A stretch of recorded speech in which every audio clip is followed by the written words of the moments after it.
Bismillahirrahmanirrahim. Assalamualaikum warahmatullahi wabarakatuh. Alhamdulillahirabbil alamin. Rabbi shrah li sadri wa yassir li amri wa hlul 'uqdatam min lisani yafqahu qawli. Bagaimana kabarnya anak-anak semuanya?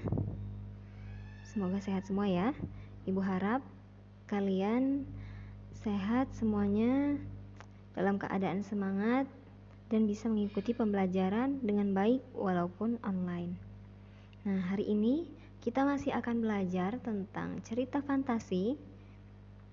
Kalau minggu lalu kita sudah belajar tentang pengertian cerita fantasi, karakteristik cerita fantasi, dan struktur dan unsur cerita fantasi. Nah, pengertian cerita fantasi itu apa sih? Nah, cerita fantasi itu merupakan sebuah karya yang dibangun dalam alur penceritaan yang normal, namun bersifat imajinatif. Jadi isinya tentang hayalan-hayalan pembuatnya. Yang selanjutnya, karakteristik cerita fantasi. Itu kemarin ada 5 ya. Silahkan dibuka lagi catatannya. Yang pertama, ada keajaiban, keanehan, dan kemisteriusan. Itu karakteristik yang pertama. Biasanya cerita fantasi itu ceritanya ajaib-ajaib, kadang aneh, kadang misterius gitu. Yang kedua, karakteristik yang kedua, ide cerita tidak dibatasi oleh realita atau kehidupan nyata.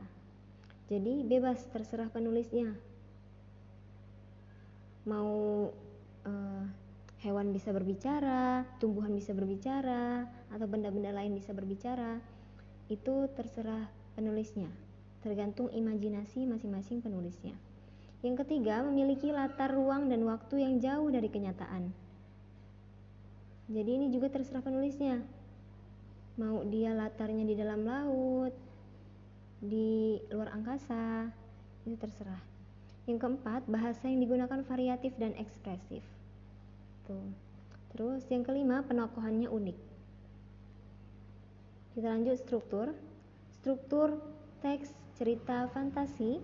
Yang pertama ada judulnya, ada perkenalannya, ada komplikasi, klimaks, dan penyelesaian.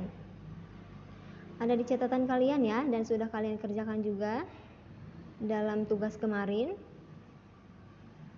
Selanjutnya ada unsur intrinsik cerita fantasi. Ada tema, ada alur, ada karakter perwatakan, dan latar. Itu tadi sekilas, kilas balik materi yang kita pelajari kemarin.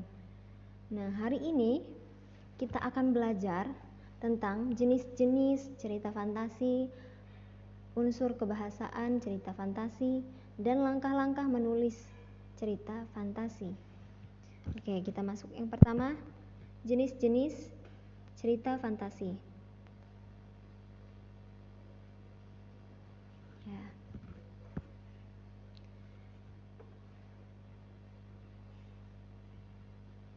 Jenis-jenis cerita fantasi ada 2 poin ya. Yang pertama, berdasarkan kesesuaiannya dalam kehidupan. Berdasarkan kesesuaian dalam kehidupan, cerita fantasi dibagi 2. Ada fantasi total dan fantasi irisan. Nah, fantasi total itu fantasi yang ceritanya seluruhnya merupakan fantasi pengarangnya dan tidak terjadi di kehidupan nyata. Jadi isinya itu benar-benar fantasi, benar-benar pikiran, hayalan dari pengarangnya, dan gak ada kejadiannya di dunia nyata. Jadi bukan berdasarkan kejadian di dunia nyata ya, jadi memang murni hayalan pengarangnya. Terus cerita fantasi irisan, berisi fantasi tetapi masih menggunakan nama-nama dalam kehidupan nyata, menggunakan nama tempat yang ada dalam dunia nyata, atau peristiwa yang pernah terjadi pada dunia nyata. Nah, contoh yang pernah kita tonton ya adalah contoh kartun SpongeBob. Nah, kartun SpongeBob sendiri itu berdasarkan cerita nyata, yaitu tempatnya. Kalau di SpongeBob kan namanya Bikini Bottom ya. Nah, ada nama aslinya yaitu Bikini Atoll. Bikini Atoll itu apa, Bu? Nah, Bikini Atoll juga sama ya, perairan. Tapi perairannya itu tercemar karena di Bikini Atoll itu merupakan tempat uji coba nuklir dan pembuangan limbah minyak oleh perusahaan yang tidak bertanggung jawab. Jadi Bikini Bottom itu sebenarnya dari kisah nyata, yaitu Bikini Atoll itu tadi. Nah, kalau kalian pernah lihat SpongeBob ya, pasti di SpongeBob itu langitnya bentuknya bunga-bunga ya. Nah, itu sebenarnya limbah dari minyak yang dibuang ke perairan itu. Jadi bentuknya digambarkannya seperti bunga-bunga gitu sama pengarangnya. Padahal aslinya itu adalah limbah minyak yang dibuang ke laut. Tuh. Terus di Bikini Bottom juga banyak rumah-rumah yang aneh-aneh ya. Karena rumah-rumah warga yang di Bikini Bottom itu kebanyakan dari, kalau kalian perhatikan, dari knalpot yang dibuang ke laut. Nah, itu juga menggambarkan bahwa betapa rusaknya habitat yang ada di Bikini Atoll itu gitu.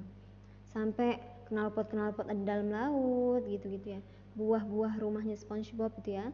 Terus kalau rumahnya Squidward itu ibaratnya akuarium. Nah, akuarium itu ada dalam laut. Jadi betapa tercemarnya gitu laut di Bikini Atoll. Terus SpongeBob sendiri itu sebenarnya bukan sponge buat cuci piring, atau ibu pernah dulu waktu kecil menganggapnya itu keju karena mirip keju gitu ya. Tapi sebenarnya SpongeBob itu adalah memang hewan laut gitu ya, atau namanya sea spong. Tulisannya sea spong gitu. Jadi emang kerang laut. Bunga karang bukan bunga karang laut.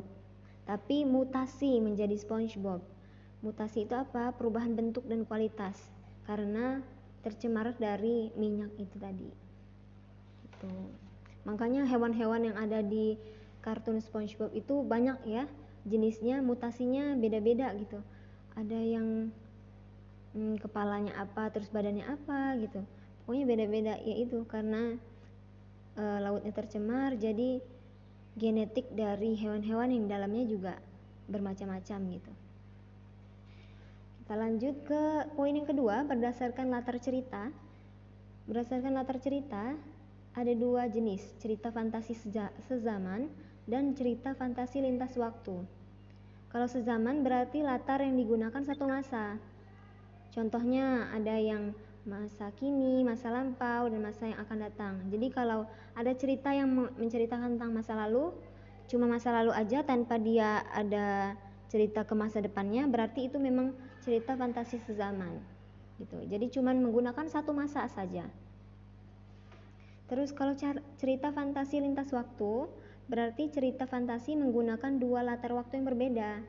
Misalnya masa kini dan zaman prasejarah, masa kini dan 40 tahun mendatang gitu. Jadi ceritanya ada dua masa gitu kalau yang lintas waktu ya. Semoga paham ya dengan yang jenis-jenis cerita fantasi ini. Selanjutnya kita akan belajar tentang unsur kebahasaan cerita fantasi. Yang pertama merupakan kata ganti. Kata ganti adalah jenis kata yang menggantikan nomina. Nomina itu kata benda. Contoh, mereka melihat air mancur yang airnya dari susu. Nah, di cerita fantasi ini biasanya dia menggantikan nama-nama orang gitu. Ini contohnya ada di cerita fantasi yang kalian kerjakan kemarin ya, yang dunia susu dan permen. Dunia susu dan permen. Kan mereka melihat air mancur yang airnya dari susu. Nah, maksudnya mereka ini kan si itu ya, teman-temannya ini.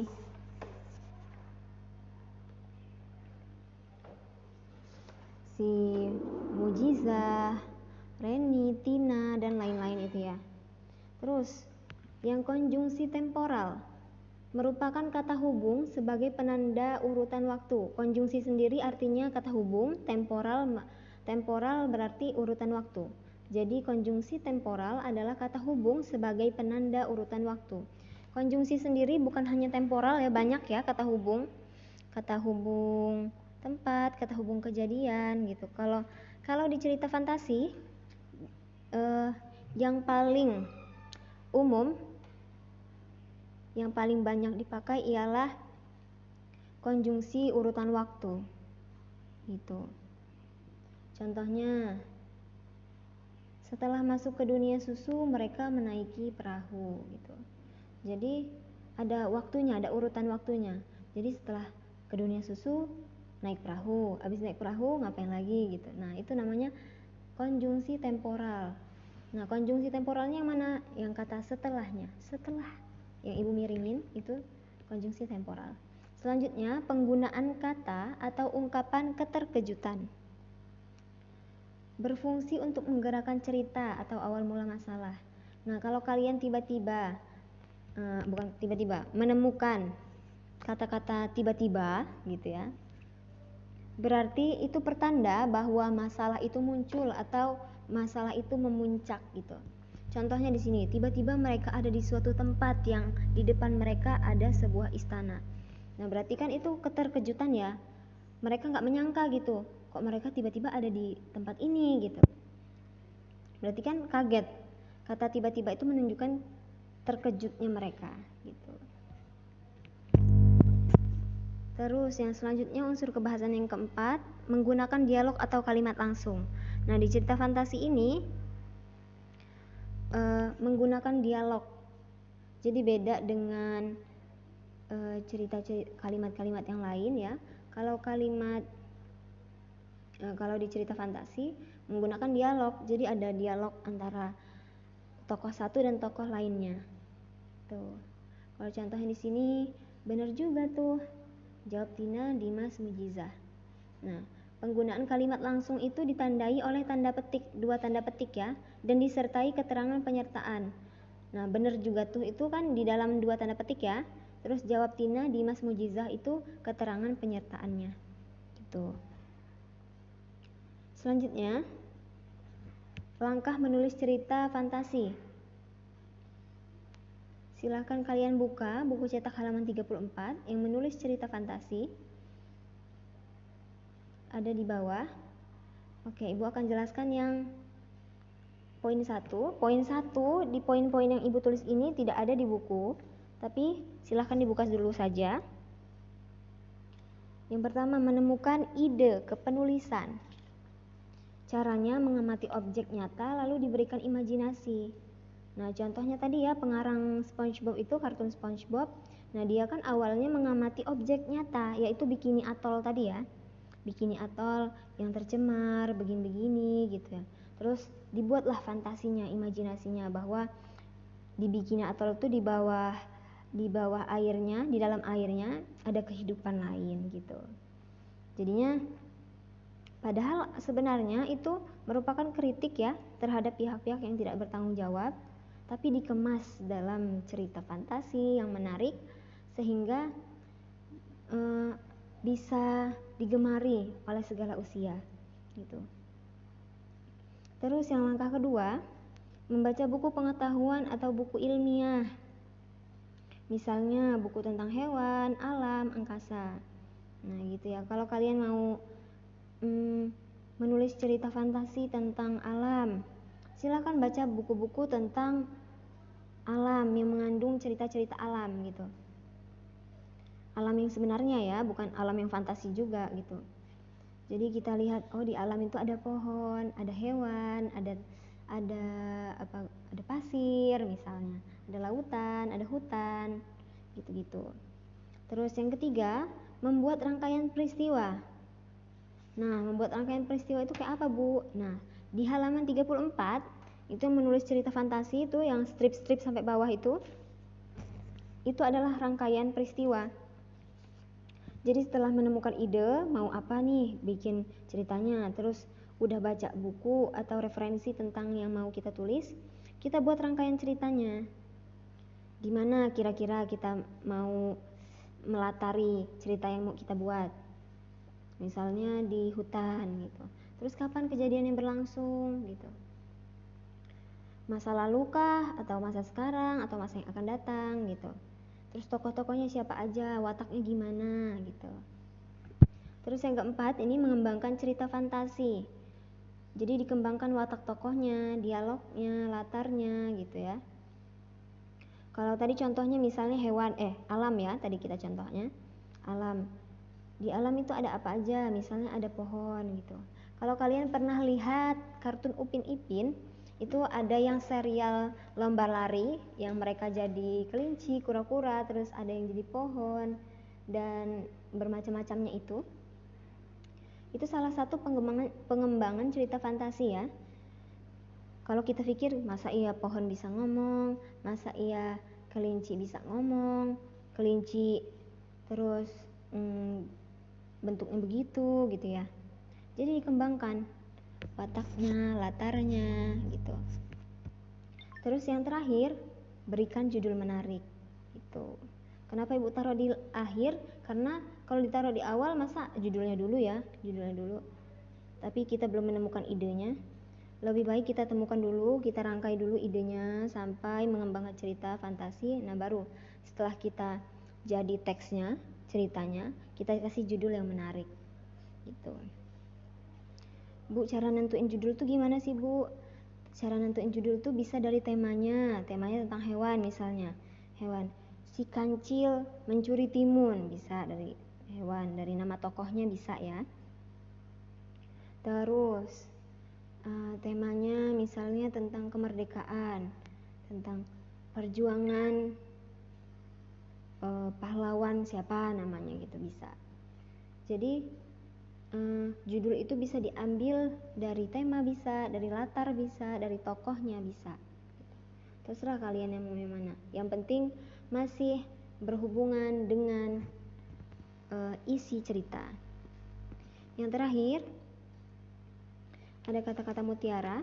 Teruslah belajar, bahkan yang paling berilmu dan bijak di antara kita masih rajin belajar gitu ya.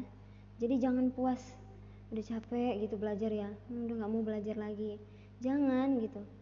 Karena masa depan itu milik mereka yang menyiapkan hari ini gitu. Jadi teruslah belajar. Orang-orang hebat yang kita pandang saat ini, mereka juga belajar, mereka terus belajar gitu ya. Gak ada kata lelah, mereka terus membaca buku, rajin berbincang dengan orang-orang yang mempunyai kapasitas tentunya ya, dan lain-lain. Jadi gak ada kata lelah bagi mereka untuk belajar. Kalau kita juga mau meniru mereka, berarti kita juga harus rajin belajar gitu ya. Jangan lelah ya, walaupun kondisi pandemi dan masih online, semangat terus. Karena kalian itu aset bangsa di masa depan gitu ya. Nah, untuk tugasnya, ada tugas untuk kalian. Tugasnya akan Ibu ketik di deskripsi YouTube ya.